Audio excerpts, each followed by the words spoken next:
제가 지난주에 우리 에베소서 강해를 들어가서 에베소 4장을 들어가서 부르심에 대한 얘기 했었죠. 부르심에 대한 얘기하면서 하나님께서 우리 각 사람을 향한 놀라운 부르심을 가지고 계시고 우리 개인적으로 또 모든 겸손과 온유로 오래 참음으로 사랑 가운데서 서로 용납하고 평안에 매는 줄로 성령이 하나 되게 하신 것을 힘써 지키라. 그래서 성품에 대한 얘기를 성품적으로 준비되어야 한다라는 얘기를 나누었고, 오늘 그래서 부르심에 대한 얘기, 그러면서 에베소 4장 4절에서는 너희가 부르심의 한 소망 안에서 부르심을 받았느니라. 즉 개인적인 부르심을 뭐와 연결시켰어요? 부르심의 한 소망, 즉 공동체적인 부르심으로 연결시켰다는 것이죠. 아멘. 네. 그래서 개인적인 부르심을 공동체적인 부르심으로 연결시켰고, 그래서 오늘 우리 영광의 임재 교회의 부르심과 연결된 메시지를 나눌 거예요. 물론 오늘 유다서 말씀을 통해 유다서 강해처럼 설교가 진행되지만 영광의 임재 교회의 부르심에 대한 메시지가 오늘 함께 오늘 유다서를 나누면서 함께 나누도록 할 겁니다. 먼저 우리 그 영광의 임재 교회의 이름에 대해서 좀 나눌게요. 여러분 어쩌면 이 교회 이름이 조금 생소하셨을 수 있어요. 전국에 한 7만여 개의 교회가 있는데 영광의 임재 교회 이름은 저희 하나밖에 없습니다. 그리고 더 있다고요? 더 있어요? 정말요? 영광교회는 내가 본 적이 있어요. 영광교회 이제 또 주임재교회도 있고. 그래서 우리 영광의 임재교회의 이름에 대해서 사실은 2012년 11월 11일에 그 이름을 이미 주셨었어요. 2012년 11월 11일. 자, 그래서 이게 어떻게 된 거냐면 2012년 11월 5일에 제가 꿈을 꿨는데 한참 전이죠. 자, 그래서 여러분 메모를 해놓는 게 좋아요. 여러분 꿈을 꾸시거나 하나님 감동이 있을 때 그걸 꼭 여러분만의 다이어리에 꼭 메모를 해놓으십시오. 그러면 그때 그 꾸었던 꿈의 영적 분위기까지도 그대로 남아있게 돼요. 기억할 수가 있죠. 자, 꿈에서 제가 고등학생이었어요. 고등학생이었는데 고등학교 3학년이었습니다. 1학년, 2학년, 3학년까지인데 3학년이었고 꿈속에서 아이들이 빼빼로데이다 라고 막 한 거예요. 빼빼로데이가 언제예요? 11월 11일이에요. 근데 그 빼빼로데이에 그 학교에서 어떤 일이 있었냐면 아니 곳곳에서 예배를 드리는데 1학년부터 3학년 애들이 많이 모인 거예요. 캠퍼스에 부흥이 일어난 걸 꿈에서 제가 본 거예요. 쉬는 시간에 봤더니 복도에서는 서로 막 기도해줘요. 서로 막 치유를 위해 기도하고 서로의 부르심을 위해서 막 기도해줘요. 그리고 또 치유를 위해서 기도하고 또 다른 이쪽 복도에서도 그렇게 하고 있는데 또 다른 데로 가봤어. 다른 통로로 갔는데 다른 통로로 가봤더니 거기에서는 예배와 중보기도가 계속 이루어지고 있는 거예요. 그 꿈을 생생하게 주시면서 꿈에서 부흥이 일어나는 모습을 보시고 그때 빼빼로데이에 제가 사실 영광임재교회 이름으로 예배를 처음 드린 날이에요. 그래서 그날 예배를 드렸는데 이제 요 스토리들은 아마 다 대부분 아실 거예요. 이제 제가 이제 여러 다양한 삶의 여정을 통과해 오면서 주님께 순종하고 또 그 당시에 저의 영적 아비의 권위에 순복하고 장유로 내려오게 되고 이제 장유에서 제가 7년 동안 횟수로 7년 동안 사역을 마치고 이제 지금 우리 영광의 임재교회가 2020년 6월 13일에 이제 입당 예배를 드리게 된 거죠. 이 교회 이름을 어디서 주셨냐면 그게 바로 유다서에 있어요. 그래서 유다서의 말씀을 찾아보겠습니다. 사실 우리가 이 유다서는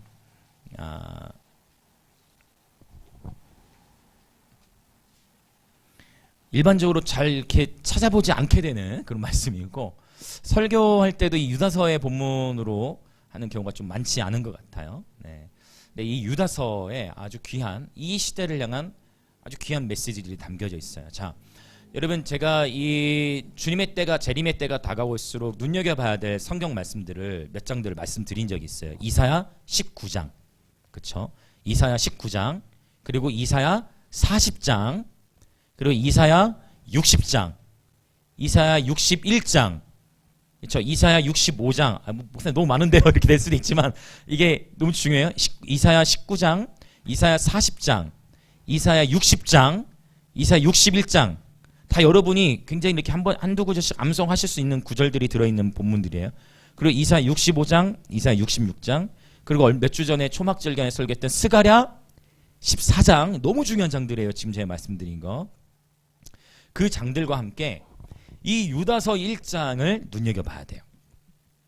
이 시대에 우리 삶 가운데에 너무나 중요한 그런 메시지가 될 것입니다. 근데 2012년 11월 11일에 교회 이름을 주실 때 바로 이 유다서 1장의 말씀을 통해 하나님이 저에게 주셨어요. 영어 성경으로 읽는 가운데에 그 단어가 딱 들어온 거예요. 자, 먼저 우리 유다서 1장 24절과 25절을 한번 선포해 보겠습니다. 유다서 1장 24절과 25절. 자, 같이 선포합니다. 시작. 능히 너희를 보호하사 거침이 없게 하시고 너희로 그 영광 앞에 흠이 없이 기쁨으로 서게 하시리. 곧 우리 구주 홀로 하나이신 하나님께 우리 주 예수 그리스도로 말미암아 영광과 위엄과 권력과 권세가 영원전부터 이제와 영원토록 있을지어다. 아멘. 아멘. 예. 오늘 이 유다서 1장 나누고 다음 주에 다시 에베소서 강해로 넘어갈게요. 이 24절에 보면 그 영광 앞에라고 되어 있는데 이 그 영광 앞에라는 단어가 NIV나 NIV나 NLT 영어 성경에 보면 The Glorious Presence예요. 네, 그래서 저희 교회 이름이 Glorious Presence Church예요. 그래서 이 Glorious Presence Church를 하다 보니까 영광스러운 임재교회, 즉 영광의 임재교회가 되어진 겁니다. 아멘. 네, 그래서 이 유다서 1장 24절 25절이 영광의 임재교회를 향해 주님께서 주신 약속의 말씀이에요. 할렐루야. 네. 그래서 우리 교회 앞에 입구 올라오시다 보면 말씀 붙여놓은 것들이 보이실 거예요. 올리 지저스와 함께. 지금은 이제 코로나 때문에 우리가 테이블 위에 이제 뭐 소독약도 놓고 테이블 때문에 좀 안 보이실 수도 있지만 바로 유다서 1장 24절 25절 말씀을 벽면에 이제 저희가 붙여놓았죠. 바로 우리 영광의 임재교회를 향해 주신 주님의 약속의 말씀이에요. 그래서 영광의 임재교회 이름이 바로 이 유다서에서부터 나왔다는 거, 네, 이것을 기억해 주시고, 자 여기서부터 이제 유다서 강해를 이제 시작해 볼게요. 자 유다서 이제 이 유다서의 저자는요 누구일까요? 유다. 여기 말하는 유다가 누굴까요? 이미 다 잘 알고 계십니다. 역시 수준이 높으십니다. 우리 교회 성도분들은. 유다서 1장 1절을 보면 예수 그리스도의 종이오라고 했기 때문에 예수님이 왜 동생이라고 하지 않고 종이라고 했을까라는 부분이 있어요. 그래서 여러 몇몇 학설들이 있어요. 그러나 당연히 가룟 유다는 아닐 테고, 예. 뭐 누구일까라는 의견들이 있지만, 그러나 결국 신학적으로 공통적으로 이 유다서의 저자는 예수님의 동생인 바로 유다일 것으로 또 의견이 많이 모아지고 있어요. 왜냐? 야고보의 형제라고 했거든요. 자, 야고보서도 역시 여기서 말하는 이 야고보도 역시 예수님의 동생이에요. 예수님의 동생이 몇 명 있었어요. 그 중에 유다도 있었고 바로 야고보도 있었고 이런 표현들이 있어요. 자, 그래서 이 유다서는 예수님의 실제 동생인 유다가 썼는데, 여러분 예수 그리스도께서 십자가에서 죽으시고 부활하신 이후에 야고보라든지 유다가 목숨을 걸고 하나님의 말씀을 전합니다. 왜요? 자기가 어렸을 때부터 보고 왔던 형이야. 근데 그 형이 실제 메시아야. 그걸 예수님의 죽음과 부활을 다 보고 난 이후에 이 유다가 목숨을 걸고 복음을 전해서 유다서의 메시지를 보면 강해요. 죄에 대해서 아주 그냥 적나라하게 깝니다. 네. 그래서 그 부분을 제가 어떤 죄들에 대해서 언급하고 이제 오늘날 시대와 또 어떻게 연결되는지 이 부분들을 나누도록 할 거예요. 근데 이 유다가 예수 그리스도의 동생이라고 표현하지 않고 뭐라고 표현해? 예수 그리스도의 종으로 표현한 거예요. 어렸을 때부터 나와 함께한 나의 형님이었지만 그 형님이 곧 메시아이십니다. 나는 주님의 종입니다 라고 인정하고 있는 것이죠. 할렐루야. 네, 아멘. 그래서 우리가 주님과 친밀하고 주님과 사귐이 두터울수록 누가복음에 보면, 저는 그래서 그 표현을 쳐요. 무익한 종. 내가 보니까 내 자신의 모습이 무익한 종이야. 이 표현은 저는 아름다운 표현이라고 생각해요. 우리의 정체성을 깎아내리려는 그런 것이 아니라, 거짓된 겸손이 아니라 정말 하나님의 주권적 은혜로 구원함을 받은 저와 여러분, 우리는 주님의 남종과 여종으로 부름을 받았고 우리는 정말 그분의 은혜로만 설 수밖에 없는 종인데, 누가복음에 보면 너희는 마땅히 너희가 행할 일을 다 행한 이후에 무익한 종이라 하라 라는 표현이 있어요. 저와 여러분은 주님의 남종과 여종으로 부름을 받았습니다. 우리가 하나님과 교제할 때 친구 관계, 신부의 관계, 다양한 의미들이 있어요. 여기서의 종의 의미는 뭐예요? 주님이 나의 주인이 되십니다 라는 것이죠. 네. 오직 저와 여러분의 유일한 주인 예수 그리스도이신 줄 믿습니다. 아멘. 한번 같이 선포해 보실까요? 예수 그리스도는 나의 주인이십니다. 아멘, 아멘. 네.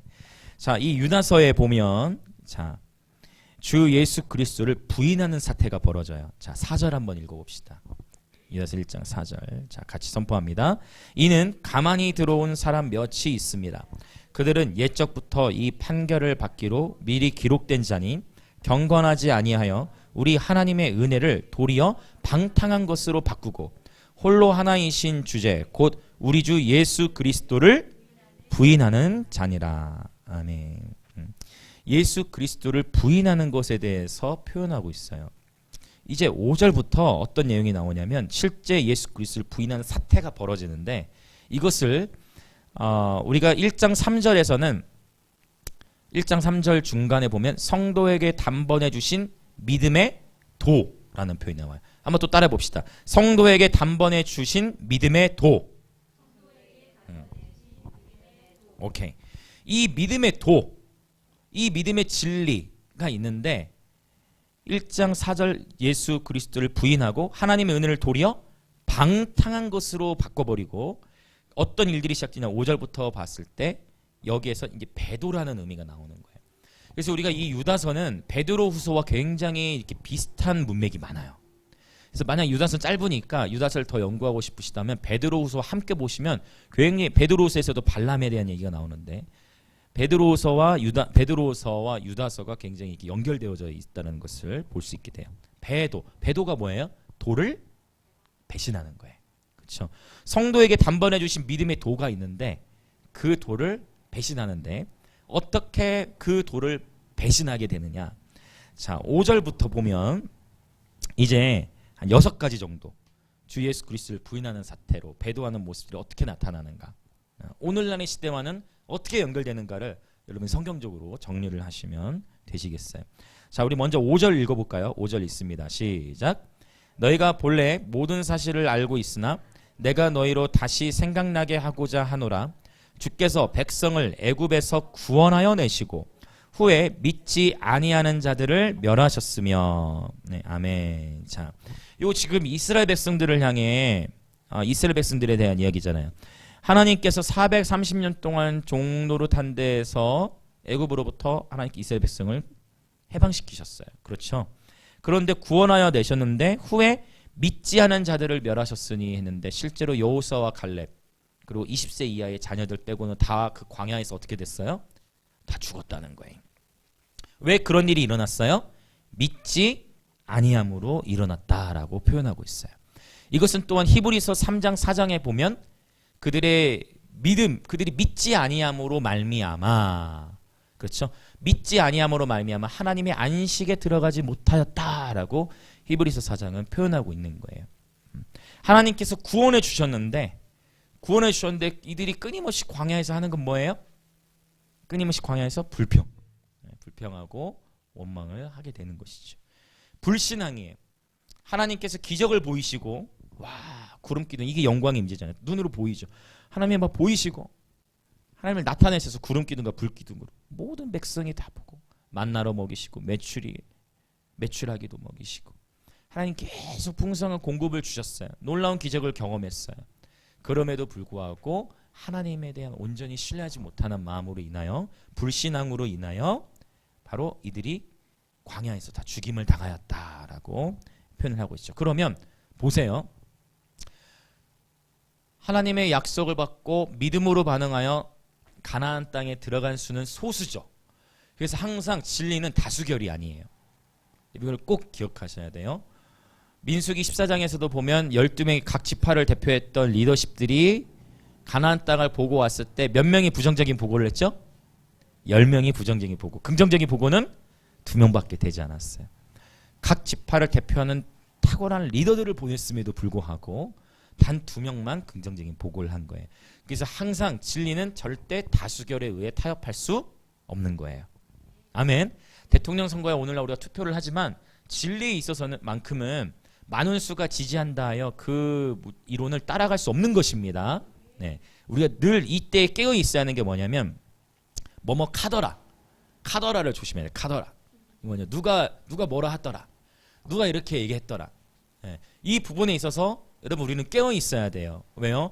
아무리 교회가 크고 웅장한 교회인데 만약 거기에서 예수 그리스도를 통해서만 하나님께로 갈 수 있는 게 아니라 천주교를 통해서도 가고 이슬람을 통해서도 가고 불교를 통해서도 하나님께로 갈 수 있다라고 얘기하는 WCC적인 주장을 한다면 그 사람이 지위가 얼마나 탁월하고 교회 성도가 얼마나 많고 건물이 화려하다 할지라도 그걸 따라가면 안 되는 것이에요.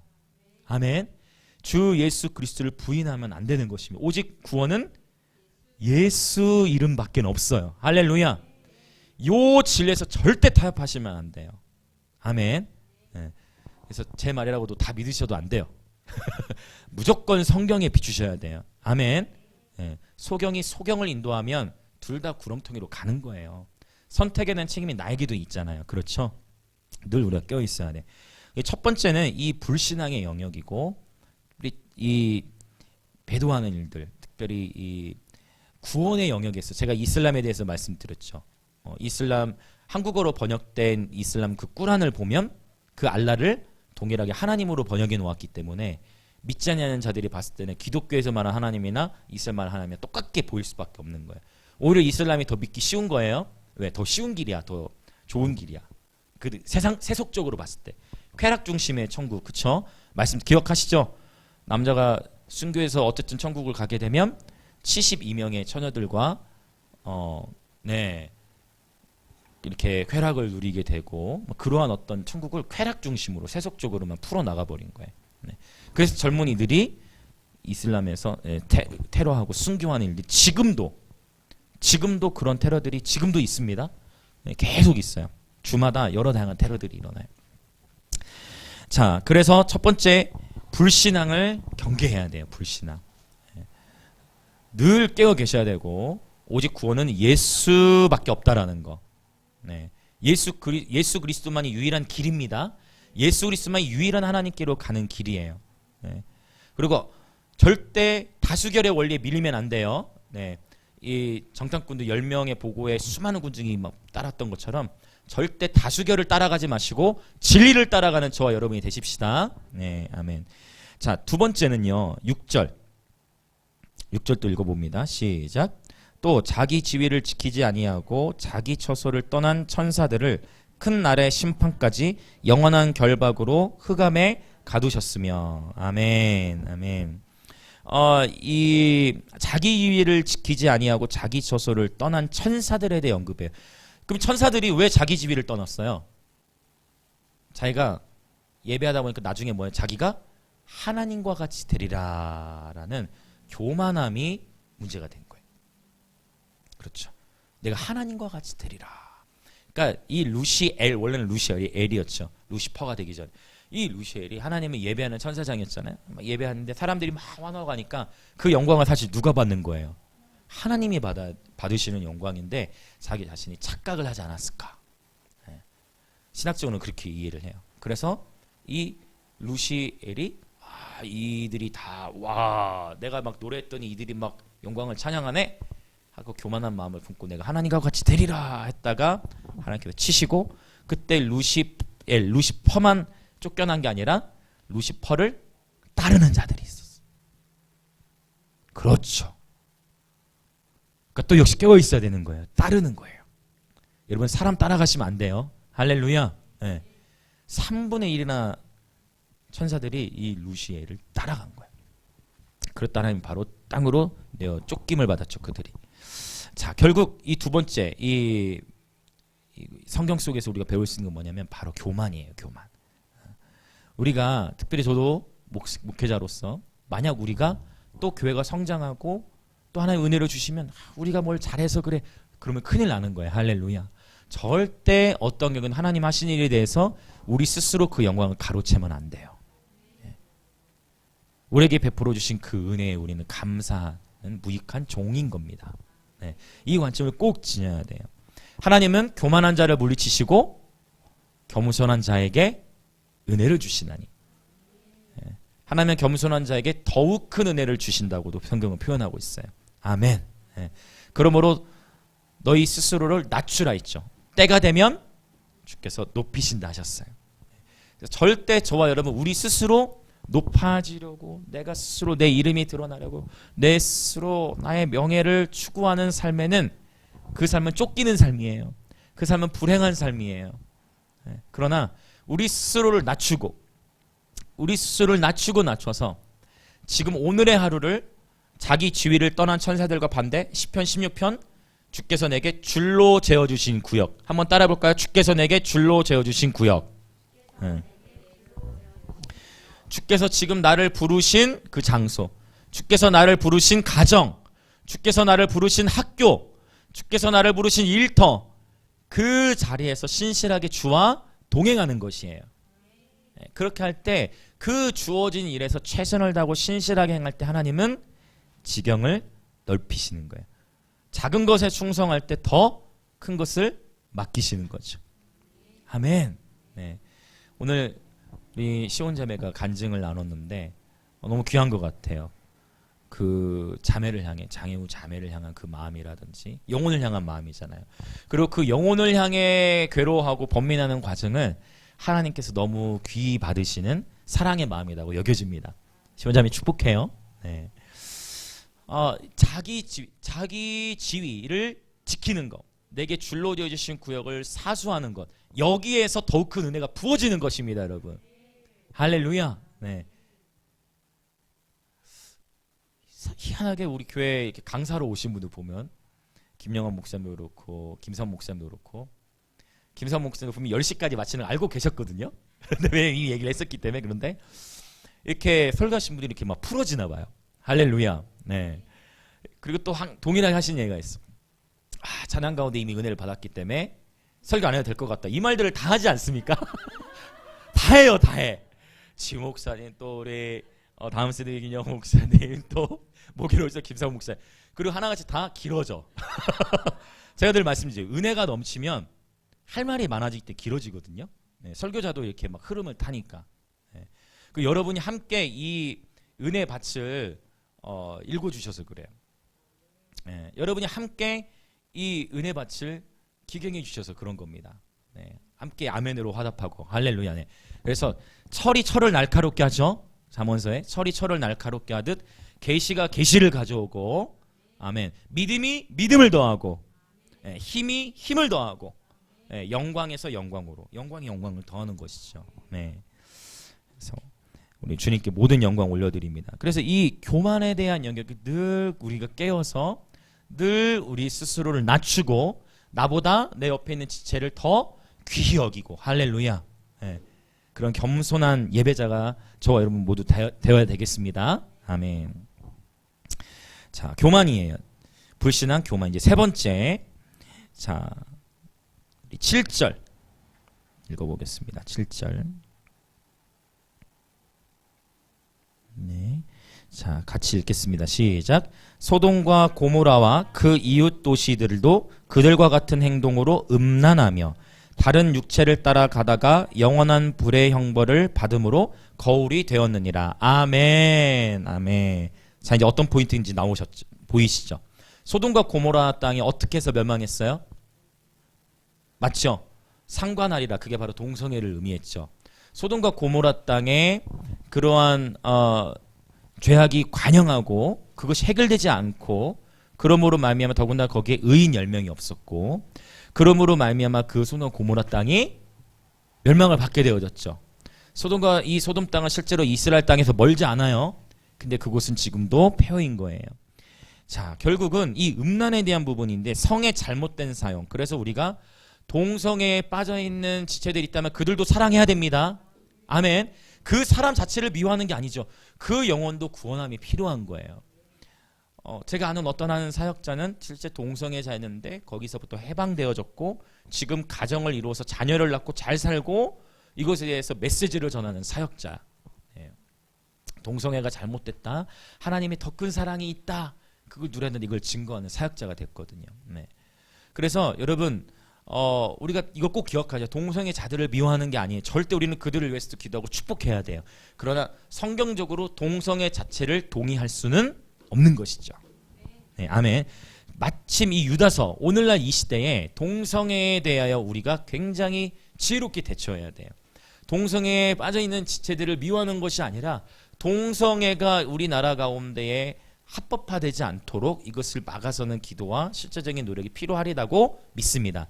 단 대항하는 방식에 있어서 우리가 똑같이 세상의 방식과 똑같이 막 대통령을 욕하고 저주하고 막 그 비난하는 어조로 나가는 것은 저는 하나님이 원치 않으신다라고 믿어요. 싸울 때 전략을 가지고 싸우기를 원합니다. 온유한 성품을 가지고 싸우기를 원합니다. 지혜가 필요하겠어요. 그래서 여러분 이 우리나라만 봐도 지금 경기도권에는 계속 코로나가 많이 퍼져 있지만 우리나라의 동성애가 가장 먼저 퍼졌던 곳이 어디죠? 대구잖아요. 대구에서 퀴어 축제가 제일 먼저 있었죠. 그 다음에 이 코로나가 수도권 경기 지역에서 어떤 그룹을 대상으로 터졌죠? 게이 클럽을 대상으로 많이 커졌잖아요. 그러다가 또 서울의 경기도 지역에 계속 아직도 지금 해결이 안 됐는데 대구에서 퀴어 축제 끝나고 그 다음에 퀴어 축제 크게 벌린 데가 어디예요? 서울이잖아요. 서울 광장에. 그리고 여러분 지금도 퀴어 축제 다행히 이거를 온라인으로 전환을 했더라고. 원래 퀴어 축제 예정이었잖아. 이번 초막치 기간과 맞물려서 아시죠? 근데 다행히 온라인으로 전환을 들어갔어. 소규모로는 모였을 것 같은데 언론에 보도는 안 되더라고. 민감하니까. 어쨌든 공식적으로는 비대면으로 돌렸어. 그나마 나은데 어쨌든 그 축제가 또 서울에서 일어난 거죠. 그래서 우리가 정말 우리가 회개하고 돌이켜야 될 것은 개인적인 회개만이 아니라 소돔과 고모라 땅의 의인 10명을 하나님 찾으셨던 것처럼 우리가 대한민국의 주의 이름을 일컫는 백성으로서 이 땅을 위해 중보하고 회개해야 될 줄 믿습니다. 왜요? 그들만이 음란한 게 아니라 내 안에도 음란이 있어요, 없어요? 있잖아요. 맞죠? 우리가 회개하고 먼저 내가 주 앞에 바로 서는 거예요. 느헤미야나 다니엘을 보면 개인의 사실은 그 하나님의 놀라운 사람들이 민족의 죄를 자기의 죄로 인식하고 기도하잖아요. 이것을 신학적으로 뭐라고 표현해요? 동일시 회개라고 하죠. 동일시 회개. 자, 그래서 이 불신앙, 교만, 그 다음에 음란, 특히 소돔과 고모라에 대해서 유다서일장 언급받은 즉 동성애와 연결되는 거 이 세 가지를 기억하시고 정리해 놓으시면 돼요. 성의 잘못된 사용이죠. 자, 네 번째. 자, 11절로 가보겠습니다. 11절 안에 네 번째, 다섯 번째, 여섯 번째가 다 들어있어요. 자, 11절 한번 읽겠습니다. 유다서 1장 11절 시작. 화 있을진저 이 사람들이여 가인의 길에 행하였으며 삭슬 위하여 발람의 어그러진 길로 몰려갔으며 고라의 패역을 따라 멸망을 받았도다. 아멘. 가인의 길입니다. 가인의 길. 가인과 아벨의 이야기를 다 아실 거예요. 가인의 제사를 하나님 받지 않았고 아벨의 제사 하나님 받으심으로 말미암아 가인이 아벨에 대하여 시기와 질투, 미움이 커지면서 끝내 그 시기와 질투, 미움을 해결하지 못하고 끝내 어떻게 했어요? 그 아벨을 살인했죠. 죽였죠. 그래서 오늘날 보세요. 이 가인의 길. 자, 얼마 전에도 뉴스에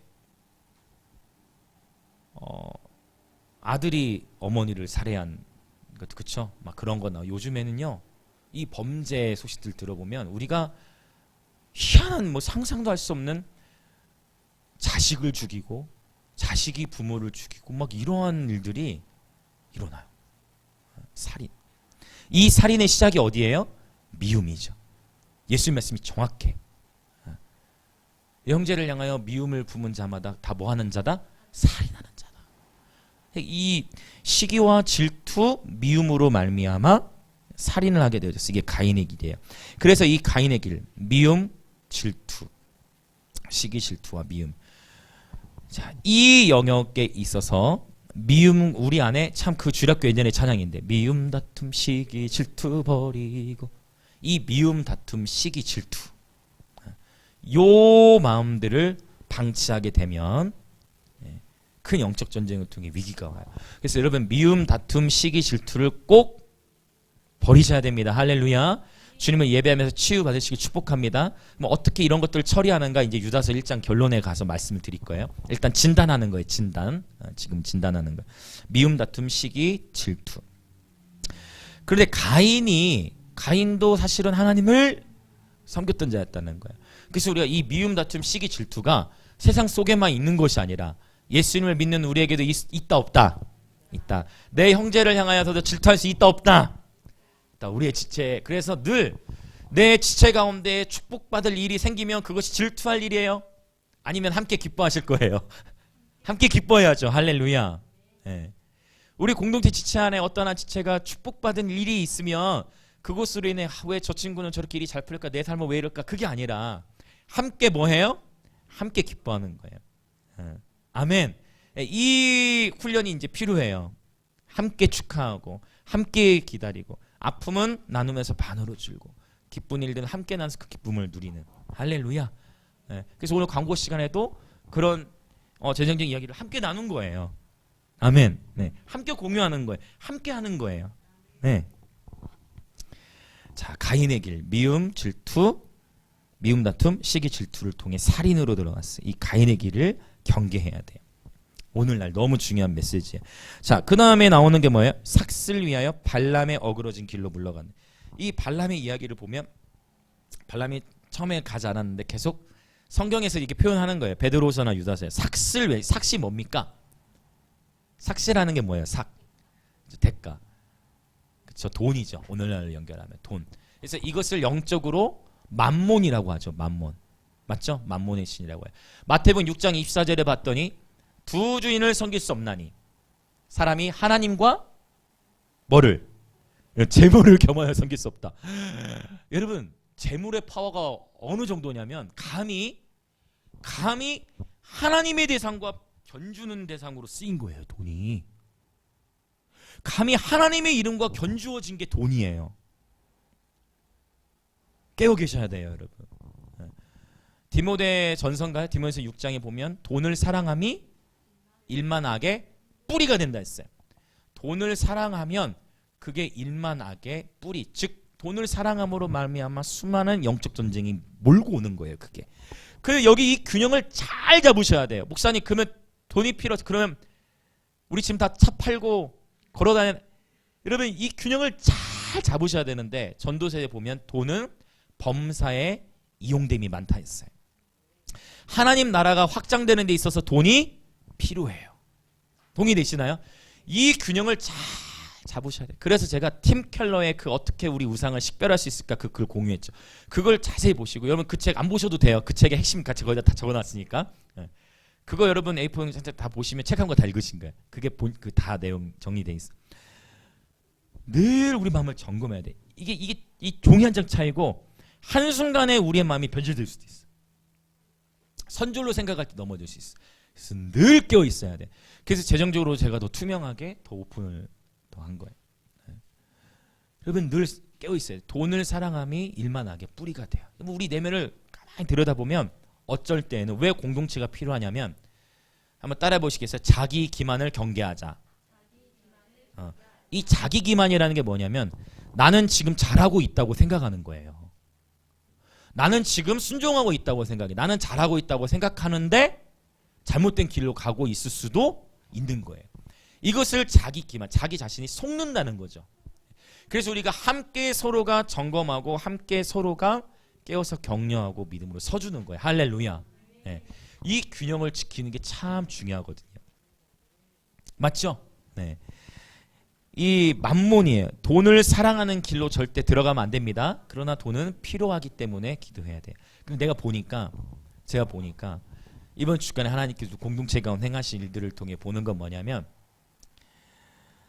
그래서 늘 우리의 이 마음의 포커스가 더 순전해야 되고 아멘. 더 낮아져야 되고 더 순전하고 낮아진 마음으로 하나님의 일을 신실하게 감당해 나갈 때 하나님께서 때에 맞게 풀어주시더라고요. 할렐루야. 네. 그래서 기도하되 스타렉스도 이제 기도하되 그것에 또 우리의 마음이 너무 묶이면 안 된다는 거예요. 어떤 의미인지 이해되시죠? 네, 기도하되 마음이 묶이지 않고 우리의 표대는 끊임없이 그리스도 예수를 향해 나아가는 것입니다. 아멘. 왜요? 그분은 우리의 아버지가 되시기 때문에 우리의 필요를 다 알고 계십니다. 할렐루야. 네. 자, 그래서 이 가인의 길, 그 다음에 발람의 어그러진 길. 발람의 어그러진 길이란 곧 돈을 사랑하는 길이에요. 이것을 경계해야 돼요. 제가 보니까 좀 더 덧붙이자면 돈에 대해 설교하는 곳들마다 다 빚들이 많아요. 이거는 제가 정말 한국교회 여러분 다 아시죠? 제가 정말 큰 사역도 많이 하고 담임 부목사 또 담임 목회도 다 했지만 돈에 대해 강조하고 돈에 대해 설교하는 곳들마다 그 내면에 다 빚 때문에 굉장히 어려움이 커요. 표면적으로 이거는 드러나지 않지만 저는 이것들을 다 많이 봤어요. 안타까워요. 네. 그 얘기는 뭐냐면 여러분 우리도 그래서 저도 항상 설교를 의도적으로 강의 설교로 더 가요. 무슨 말 이해되시죠? 본문으로 하여금 설교하시게 하는 거예요. 내 설교가 아니라 이제 예배학교라든지 이럴 때는 이제 그 주제 설교로 가지만 본문으로 하여금 말씀하시게 하는 거예요. 할렐루야. 하나님의 말씀이 지금 무엇을 말씀하시는가? 그게 중요하더라고요. 그래서 여러분들도 어느 날 우리 목사님 변했다. 우리 목사님이 돈을 밝힌다. 가차없이 저에게 얘기하셔야 돼요. 아멘, 아멘, 감사합니다. 아멘 주셔서 감사합니다. 아멘, 아멘. 네. 목사님이 달라졌다. 사람들이 모이고 교회가 커지더니 변질됐다 싶으면 얘기하셔야 돼요.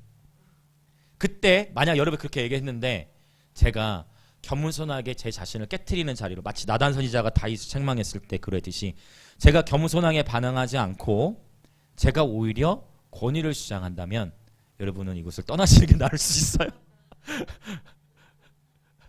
아니면 제가 변화될 때까지 저를 위해요 계속 중보해 주시지. 이건 제가 하나님 앞에서 지금 여러분 앞에 고백하는 거예요.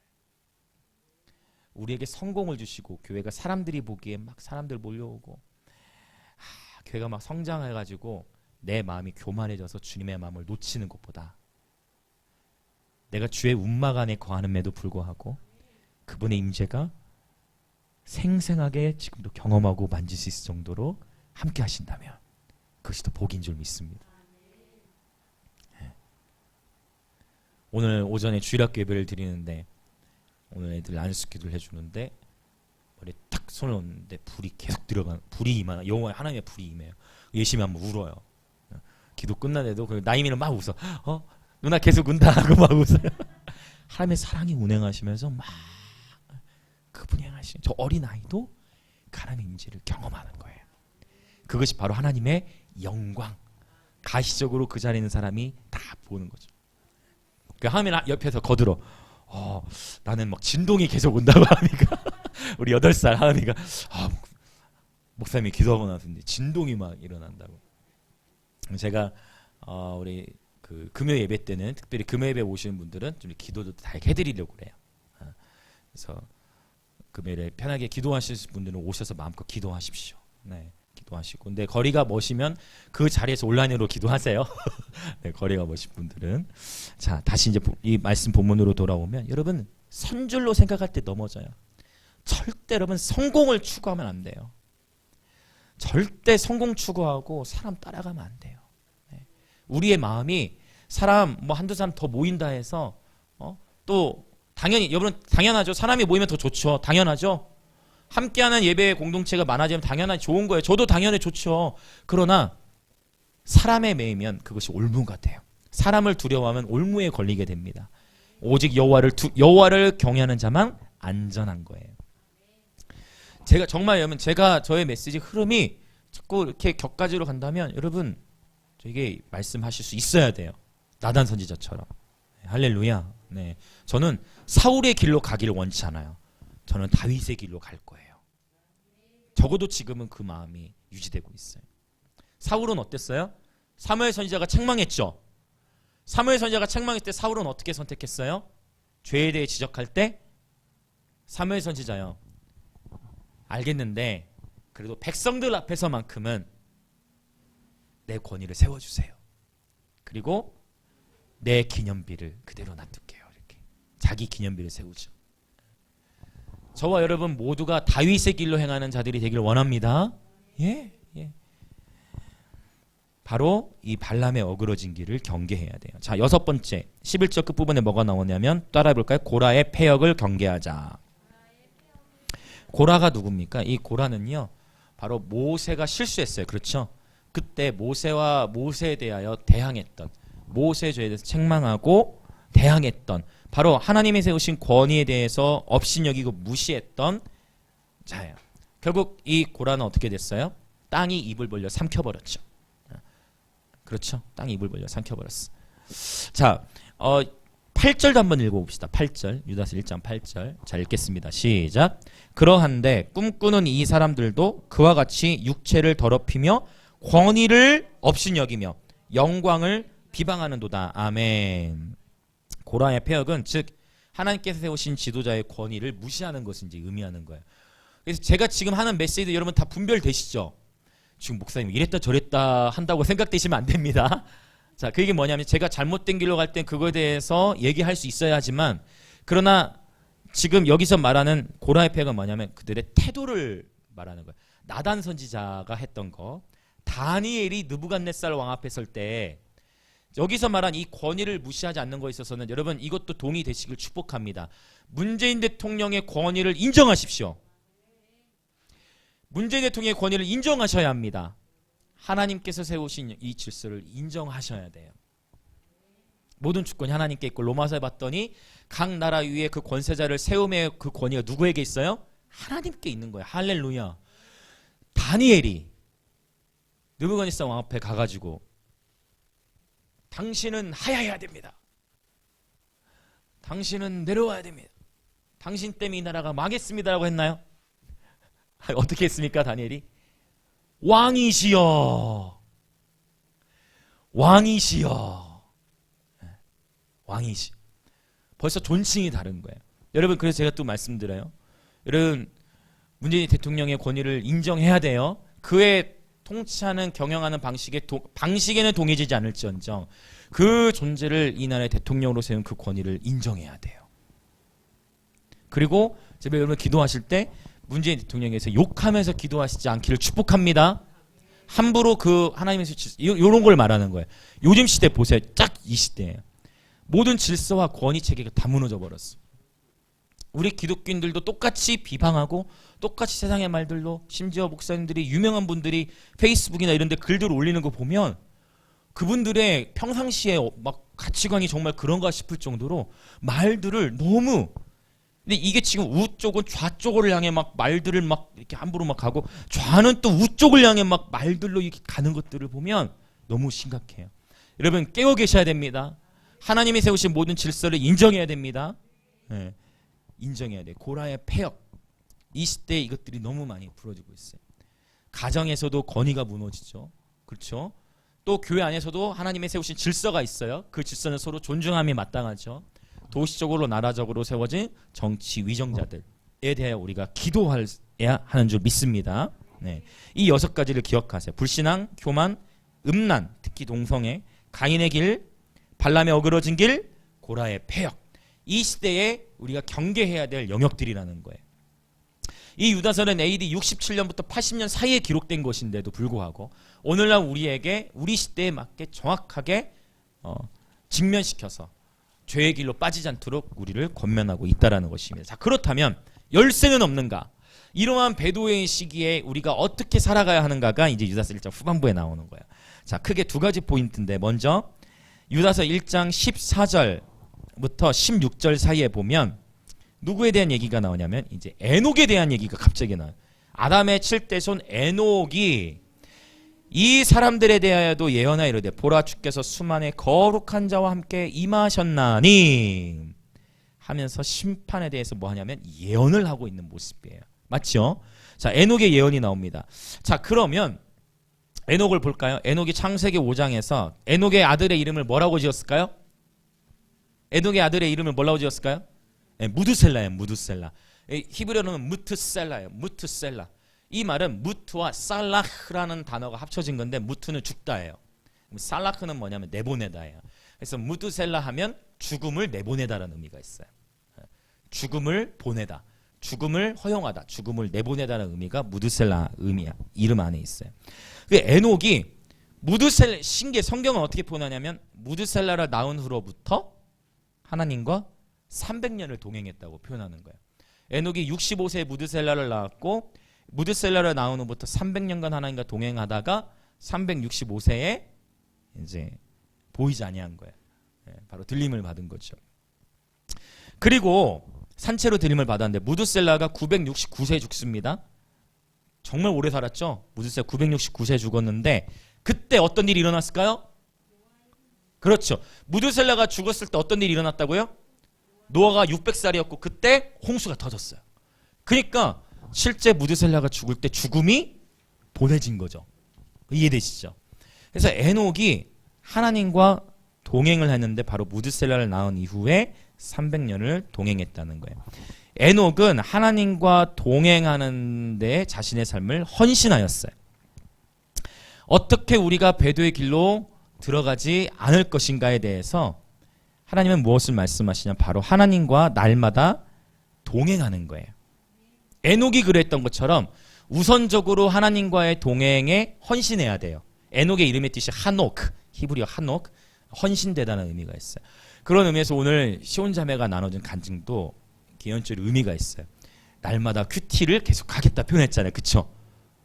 이미 해왔지만 잠깐 놓쳤던 부분이 있었는데 그걸 다시 이번 주 놓쳤지만 다시 날마다 하겠다 표현한 그것이 뭐냐면 내가 날마다 하나님의 말씀과 함께 말씀으로 주님과 동행하겠다라는 결단이잖아요. 아멘.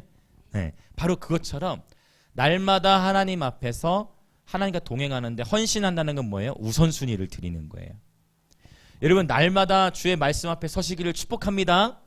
날마다 하나님의 말씀 붙들고 기도하시길 축복해요. 예, 1시간이 됐든 30분이 됐든 10분이 됐든 우선적으로 그분 앞에 시간을 꼭 배정하셔야 돼요. 그래야 배도의 길로 빠지지 않습니다. 이 개인 재단이 튼튼해야 돼요. 개인의 기도가 튼튼해야 돼요. 개인 기도 생활이. 자, 그럼 어떻게 구체적으로 하나님과 동행하는가가 유다서 1장 20절 21절에 있어요. 자, 같이 읽어보겠습니다. 시작.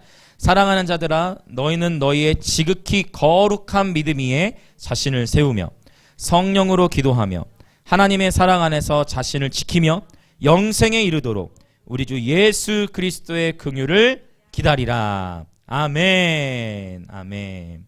구체적으로 하나님과 동행하기 위해 이렇게 헌신하는 거예요. 그렇죠? 거룩한 믿음에 자신을 세우고 성령으로 늘 기도해라. 하나님의 사랑 안에서 자신을 지켜야 한다.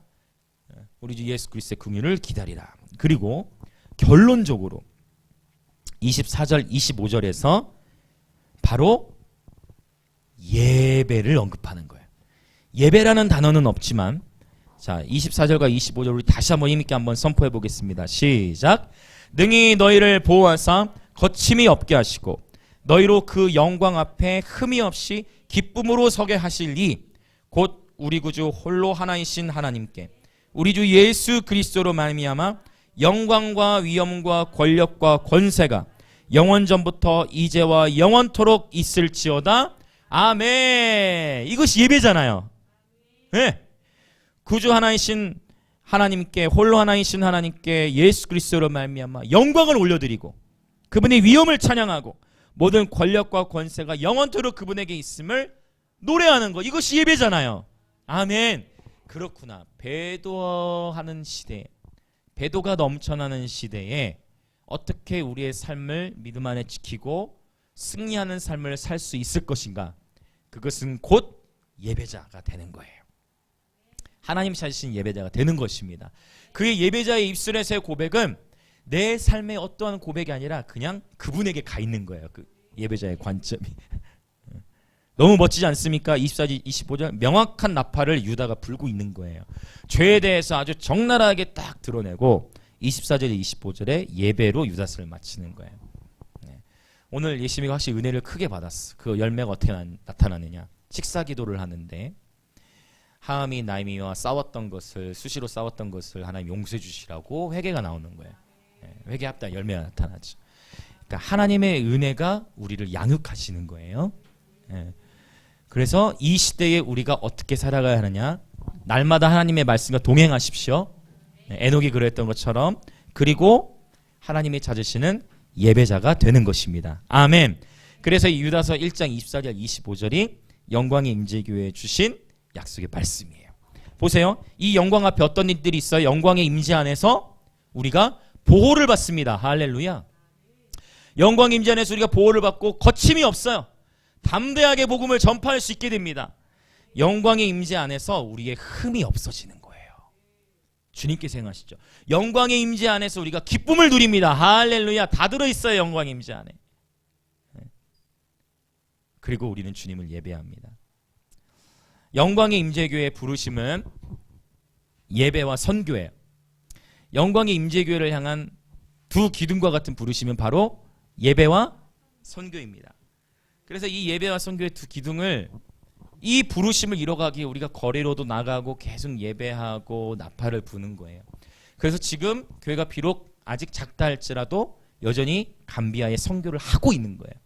아무리 재정적인 상황이 있다 할지라도 우선적으로 선교지에 딱 세팅을 하는 거예요. 12명의 아이들 이렇게 섬기고. 물론 하나님이 더 부으실수록 이 선교의 지경은 넓혀지겠지만, 그리고 우리는 선교지에 예배를 세우게 될 거예요. 선교지의 예배를 실제로 세팅해 나가게 될 것입니다. 이것이 영광의 임재교회의 부르심이에요. 내가 보니까 한 번씩 우리 예배 여정 파주라든지 이렇게 다니다 보면 되게 재밌어. 부산 갈 때도 그렇고. 우리가 열방을 다닐 때 얼마나 유익하고 즐거울까요? 그 이전 집사님이 차에 꼭 태워야 돼. 가드차에. 계속 이렇게 재밌게 이렇게 얘기해 주시니까 제가 이렇게 너무 감사한 거죠. 우리 지금 영광의 임재교회 부르심 예배와 선교 기둥입니다. 어제도 너무 감사한 게 한 사람 한 사람 모두가 너무 존귀한 거야. 모두가 함께 할 때 이게 사게 되는 거예요. 팀 사역이. 모두가 함께 한 사람 한 사람 얼마나 소중한지 몰라.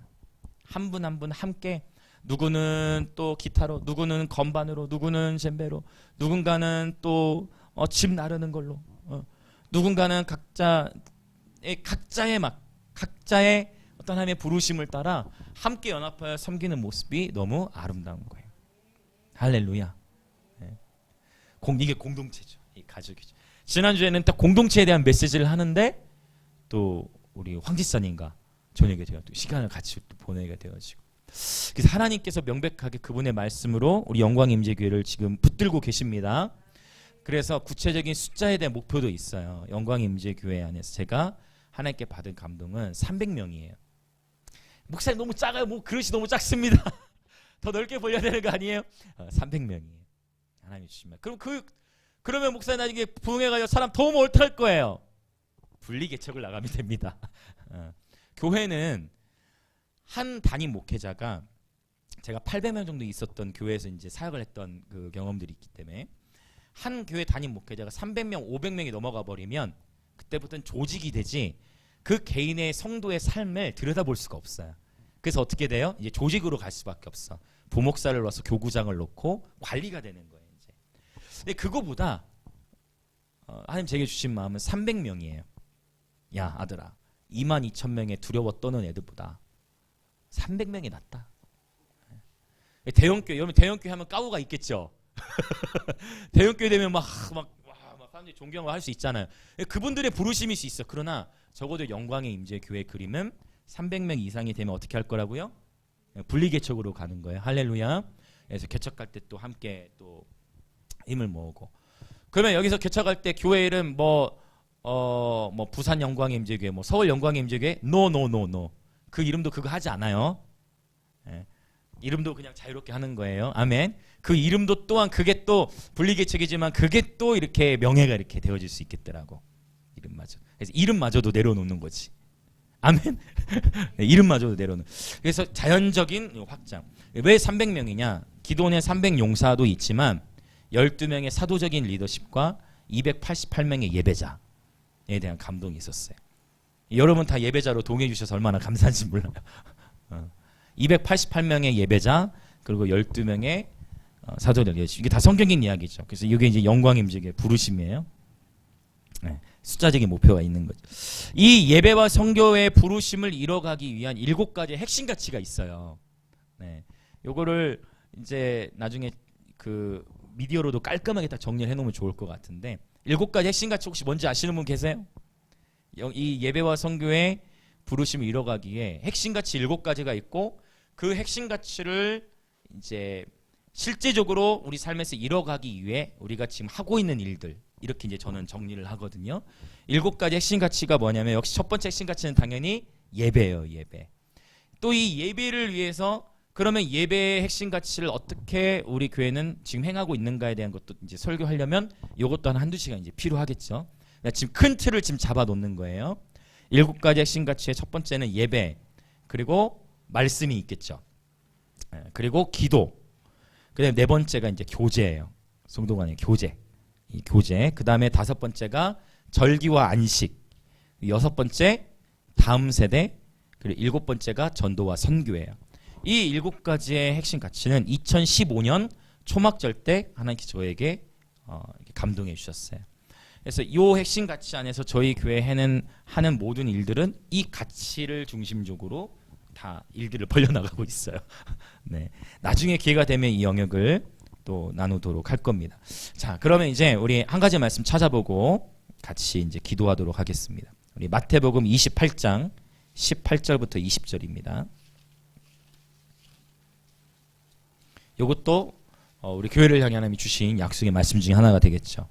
마태복음 28장 18절부터 20절. 자, 마태복음 28장 18절부터 20절 같이 우리 힘있게 선포하겠습니다. 시작. 예수께서 나와 말씀하여 이르시되 하늘과 땅의 모든 권세를 내게 주셨으니 그러므로 너희는 가서 모든 민족을 제자로 삼아 아버지와 아들과 성령의 이름으로 세례를 베풀고 내가 너에게 분부한 모든 것을 가르쳐 지키게 하라. 볼지어다 내가 세상 끝날까지 너희와 항상 함께 있으리라 하시니라. 할렐루야. 아멘. 주님께서 모든 민족 즉 모든 나라를 제자 삼으라고 말씀하셨습니다. 역사상 복음은 계속 전파되고 있지만 나라들이 제자화되는 것을 보는 계절로 우리는 들어가게 될 것이에요. 그것에 대한 부르심이 우리 교회도 있는 것입니다. 물론 이 부르심은 교회들이 함께 협력하여 동역함으로 되어질 수 있겠죠. 그런데 이것에 대한 시작은 바로 무엇이다? 그런즉 너희는 가서 가는 거예요. 가는 겁니다. 그래서 거리로 나가는 거예요. 아멘. 그래서 거리로 나가는 거예요. 여러분의 가정, 여러분의 학교, 여러분의 일터 그리고 거리로도 나가는 것입니다. 광야에서 외치는 자의 소리로서의 부르심을 이루어 가는 것입니다. 귀 있는 자는 성령이 교회들에게 하시는 말씀을 들을지어다. 한 번뿐인 인생 이 말씀의 부르심 앞에 우리가 함께 연합하는 것이죠. 이것이 바로 부르심의 한 소망 안에서 영광 임재기를 향한 주님의 말씀이에요. 예배와 선교의 두 기둥. 유다서 말씀을 기억하십시오. 제가 그래서 지금 딱 이렇게 왜 그때 2012년 11월 11일에 유다서 1장 24절 25절 주셨을 때 지난 목요일에 김삼원 목사님이 아브라함이 이삭 바치는 거 말씀하셨죠. 저는 이 교회 이름을 내려놨어요. 언제요? 장유로 내려올 때 하나님이 저에게 주신 이삭과 같았어요. 이해되시나요? 네. 이 영광의 임재교회라는 이름조차를 다 내려놨어요. 이미 하나님 말씀을 주셨고 대전에서 거기서도 월세 내지 않아도 하나님이 축복을 주셔서 또 후원자를 통해 예배드릴 수 있었고 예배자들 중보자들이 모이기 시작했어. 그런데 하나님께서 멈추게 하셨어요. 죽는 거죠. 네 성을 쌓지 마라. 그때 저와 저희 아내가 처음 장유로 올 때 내려왔다가 다시 우리 이사 와야 되나 보다 하고 하음이 그때 생후 5개월 때 2013년 맞나? 10월 31일이었는데 그때 저희가 나름대로 울면서 좋다고 가면서 그래 순종하자 하는 마음으로 목요일에 김선 목사님이 아브라함이 이삭 바치는 걸 설교하셨는데 그때 저에게 이 이삭은 비전, 하나님의 비전, 하나님이 주신 이름, 사역 내려놓은 거예요. 그런데 하나님께서 아브라함이 다시 이삭을 죽이더라도 살리실 것을 아브라함은 알았다라고 성경은 표현하죠. 그리고 실제 아브라함이 그 축복을 주셨듯 오늘 이 타이밍에 이렇게 될 줄은 몰랐지만 이 타이밍에 영광 임재기를 나는 그냥 주님께 올려드렸고, 할렐루야. 저는 그 이름과 그 모든 나의 개인 사역과 그걸 다 주님께 내어드렸는데 2020년 6월 13일 이곳에서 입당 예배를 드리고 교회가 다시 공식적으로 세워지게 하셨어요. 그리고 지금 모든 게 빨라요.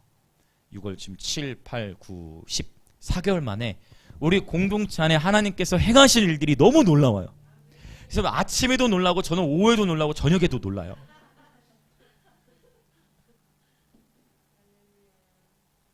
원래 제가 항상 주님 감사합니다 항상 하긴 했지만 아침에도 놀라고 오후에도 놀라고 저녁에도 놀라요. 하나님 하시는 일은 놀라운 것이에요.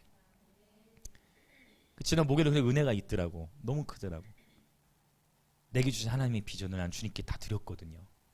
그 이름 아마 모르셨을걸요? 소영자매님은 아마 아셨을 수도 있는데 그 모든 교회 이런 거 다 내려놓은 거예요. 네. 그래서 그 교회 이름의 측면도 그대로 장애비전교회에서 딱 되어지는 측면들. 그러나 하나님은 모든 것이 함께 선을 이루게 하셨어요. 할렐루야. 제가 담임으로 있던 교회도 잘 건강하게 지금 세워져 가고 있다는 소식을 제가 듣고 있고, 할렐루야.